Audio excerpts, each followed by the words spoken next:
Alright guys, this is the 1 year review on the Slimecat rods. Almost this day we did a unboxing of some Slimecat rods, and this is 1 year review on them. I've got over 200 days on these rods. They've seen a lot of sunlight, cold, they've seen it all. I've deadlifted 20 to 25 pound fish in the boat in these rods. I've stopped the boat with them. I mean, I've picked up 35 pound anchors with them. I mean, I've done a lot with these rods, and I've put them to the test. Let me just go ahead and show you that all Slimecat rods, they come with these rod sleeves. To me, this is very important because when you're transporting them, you don't want to risk your rod getting damaged or your line getting picked, because that's going to cost you a fish.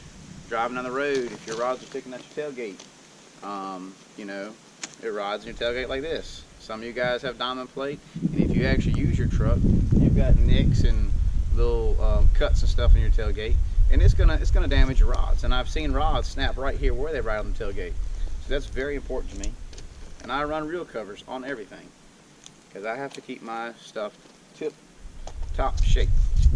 And if it ain't right, I will not use it.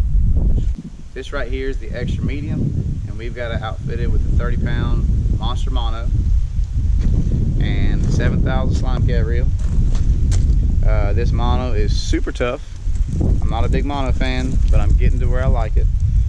They've also just came out with some orange mono, so y'all check that out if you like that as well. But anyway, back to the rod. Let's show you a little bit up close. Got one nick on it there. But guys, this is what all my rods look like. I take really good care of my stuff. The only thing that you can see on this rod versus a brand new rod, which I've got, this one's only about 2 months old. This is their striper rod. I don't know if y'all can see it, but you can see how it's faded a little bit.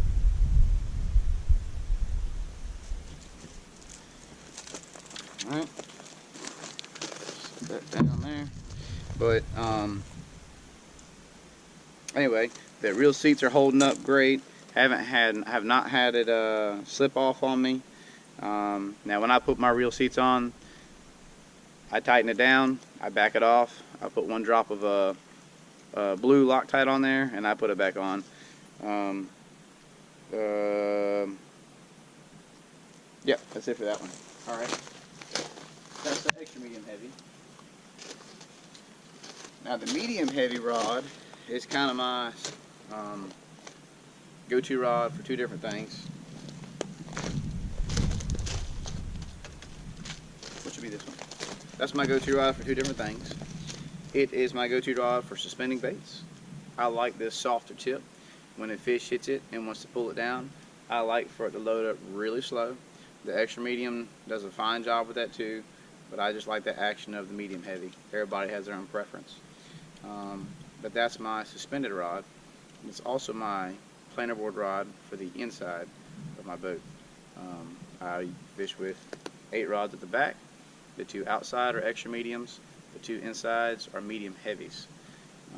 I like it because when you're in those really rough water, the planer board won't get jerked across the top of the water.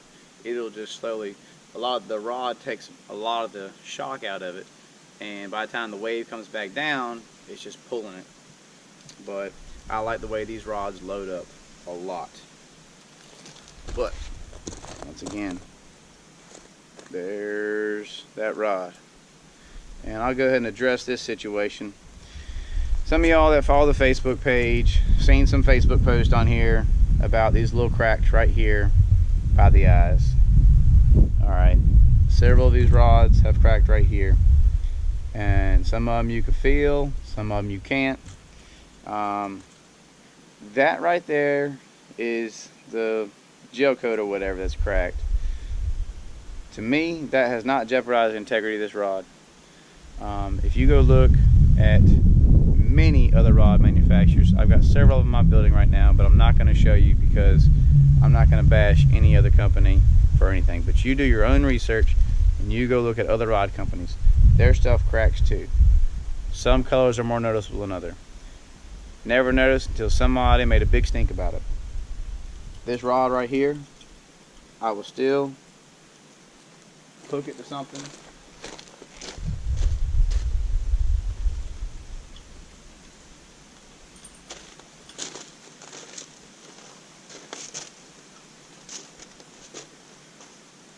I ain't scared.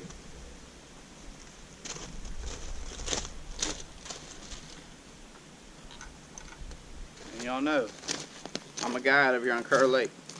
If I was not comfortable with my customers using something that might break, I wouldn't have it on my boat. So don't worry about that little crack on the gel coat. A lot of the rods do it, but you can do some research on that on yourself. Other major companies, they crack too. But as we're running the extra medium heavies, that's our good all around rod. We got our medium heavies suspended and planer board rods. We got our new striper rods. These things are really, I mean, I'm gonna tell you what, if you got a problem with somebody at the boat ramp, you just whip them with this thing a couple times. No, don't do that. But this rod right here, I use this for suspending live baits, targeting stripers, and I have caught some catfish off of it. I haven't caught anything large off of it yet. But I've also been pulling some planer boards on this rod, and I like the way it hooks up. That's not what it's designed to do, but that's what I've been using it for some, and I like it. Now these rods are a lot flimsier, so you can't deadlift a 10-pound fish in the boat with it. I haven't tried it. They're pretty flimsy all the way down to here. I mean, that's just not something that I would recommend doing, but I mean, it's got a nice bend to it, guys. And as a local, he's using them to run downriggers. He's running on downriggers. That's a lot of stress. But anyway, the kayak rod, here's the 6.0 rods. You guys that are fishing off the kayaks, you know that it's hard to take care of your gear on the kayak because you don't have a lot of space. You get the fish in the boat, you try to put it in a rod holder, line's tangled up in something. A lot of times you throw it in the bottom of the boat. Fish is knocking all over the place. I mean, it gets wild. This is the 6.0, and I've had this rod for several months now, and it's still in good shape. And I think one of the main reasons why is I always transport it in my rod socks.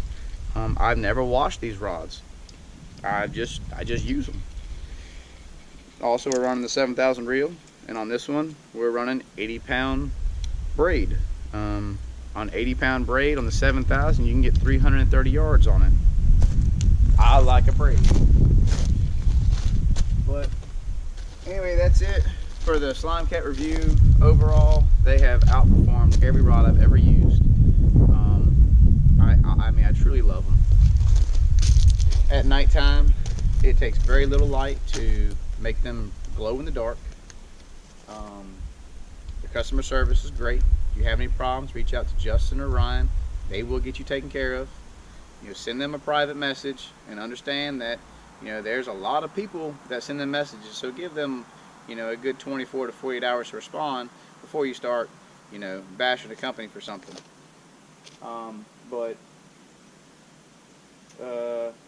I mean, they're tough, guys. I've got a video where I picked up a 35-pound anchor. I've deadlifted 20, 25-pound fish in the boat several times. And they also have their own line called Monster Mono. And this is the 30-pound. High vis. I love it. Strong stuff.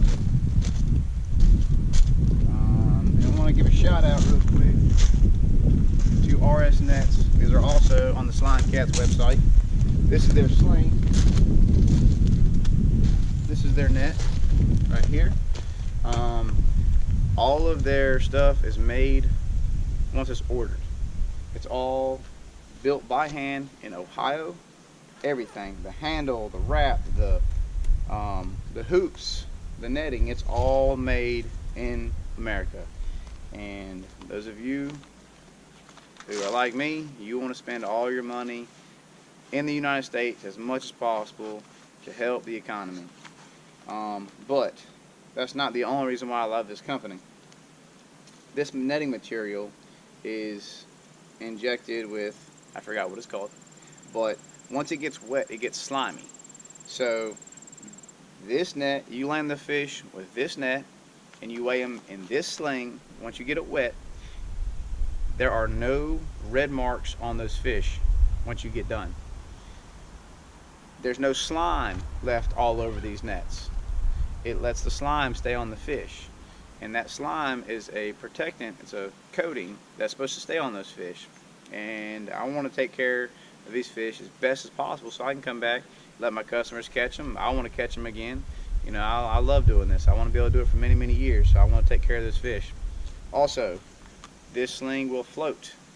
If you drop in the water, it floats. But check them out, rsnets.com. Plus, they got them on Slimecat's website. And I hope that y'all enjoyed this boring review that I did. Not very good with all this stuff, but make sure once y'all get you some rods, get you some of those monster rod holders to go with it, or some of those fish bites, and we'll see you guys in the water.